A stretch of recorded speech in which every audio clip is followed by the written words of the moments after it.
Hey everybody, it's Luke here, and today's topic is 4 simple exercises that you can do at home to improve your balance. So balance is a big issue for a lot of people, and there are a lot of things that you can do for balance to improve it, but today we're going to focus on strength. So again, when you're looking at balance as a kind of a total issue, there's a lot of things that contribute it, like your balance systems. So this is by no means the end-all be-all to improving your balance, but if strength is one of your issues for balance, then this is going to help you out. So I've got the 4 exercises for you. The first one is actually a stretch. So a lot of folks with balance, over a period of time, they start to walk a little differently, a little more guarded. I'll do my walk in place here for you.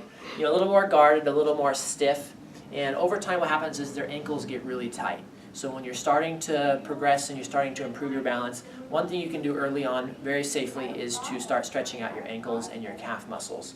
So we've covered this in other videos for ankle pain and stuff, so it's a very common stretch. But the easiest way to stretch out your calves is to just use the stairs or a step.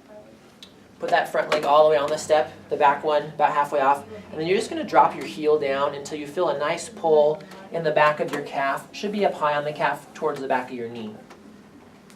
This typically is a 30-second stretch, although you can always go a little longer if it feels good. Do that a couple times on each leg. And as with most of your exercises and stretches, make sure you feel comfortable. If you have any questions, just let us know. So stretching your calves is a great way to start. The next thing then is that the muscles in the calf and the ankle get weak. So one of the easiest things you can do is just start to do some calf raises.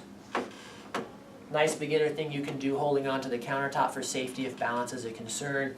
Up and down, 15 to 20 times or until those muscles start to talk to you a little bit. If you're feeling pretty good with those and you're comfortable on the stairs, for a little more of a workout, you can do a calf raise and go all the way down and all the way up. And again, you do about 2 to 3 sets just to fatigue. You might start at 10 reps and then progress to 15 or 20. And so now you're starting to strengthen the muscles around your ankle and your calf.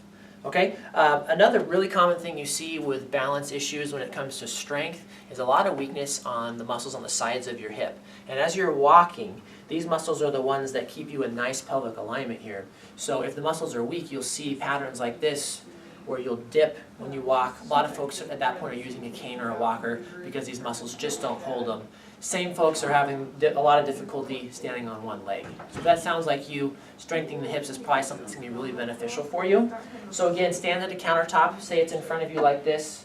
I'm going to turn towards you just so you can see the exercise. But to strengthen that side hip muscle, what you want to do is just do a side leg lift out to the side like that. Technique-wise, this one is actually a little bit tricky and it's really easy to mess up because in this situation, if you're working this muscle and it's weak, your body is going to try to get around that weak muscle and substitute with some stronger muscles. So to do this one correctly, what you want to do is make sure you're nice and neutral here, your toes are pointed straight forward, and you go straight out to the side. You can actually even go a little bit backwards at the same time. But what you don't want to do is you don't want that foot and the whole leg to rotate out and get like this real high kind of side kick. What you've done in essence there, again, is you've removed the stress off the weak muscle which you're trying to improve, and you've rotated it over to some of these muscles in the front, which are typically a little stronger and they just take over.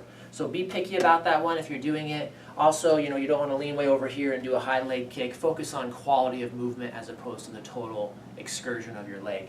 So even if you're just going like this to begin with, it's a good start. Alternatively, when that one gets too easy, you can also lay on your side and do that one. So a side leg lift laying down. So there's your third exercise. Again, that one's going to target more of the strength issue around the hips, which is a really big one for people who have balance issues, especially if the balance has led you to be a little less active. All of these muscles are going to start getting weak. Last one I'm going to talk to you about today is a really good strengthening one for all sorts of muscles in your legs, and that's a squat. So to start off with a squat, if it's difficult for you to do, again, hold your countertop, hold something that's very stable, and just do a small squat. Technique-wise, if you look at me from the front, you want about shoulder width. Again, don't let your feet and your legs rotate out. Keep them straight forward, and just do a squat to your comfort. Look at me from the side, and what you want to do with your squat is you basically want to pretend like you're sitting in a chair. So kind of get your butt back, keep the weight on your heels a little bit. What you don't want to do is squat forward like that. Puts a lot of pressure on your knees and it can be very painful. So again, make sure you're safe with these. Go down as far as you feel comfortable, and maybe you start off with a set of 8 or 10, work your way up from there. When you're ready to advance that exercise, which is working a ton of good big muscles like your quads here and your glutes here, you can just go lower. You can rely less on your hands if you're using your hands a little bit to get your balance there. Or if you want to, you can do a deep squat into a chair. This is a really nice one because you've got the chair behind you, so if you want to kind of push the limit, the lower limit of your squat, but you don't want to risk, falling on your butt, which is never good, use the chair. So we've got lots of low chairs here in the clinic, which is good and bad. But same technique, but now you're going to go slow motion, and you're just going to try to sit in the chair without flopping down. What you'll notice early on is if you have some weakness there, which a lot of people do, is that you might get to here pretty controlled, and then those last, say, 4 or 5 inches, it's that kind of a thing, which is fine. Just respect where you are for that time, and as slow as you can go over time as you're practicing, you should go lower and lower and lower before you kind of get that flop. And eventually you can do what we call is, sit down without breaking the egg, which is kind of appropriate since Easter is this weekend. Just realize that. So when you get really good at this, eventually you're sitting down really slowly like that. You didn't break the egg.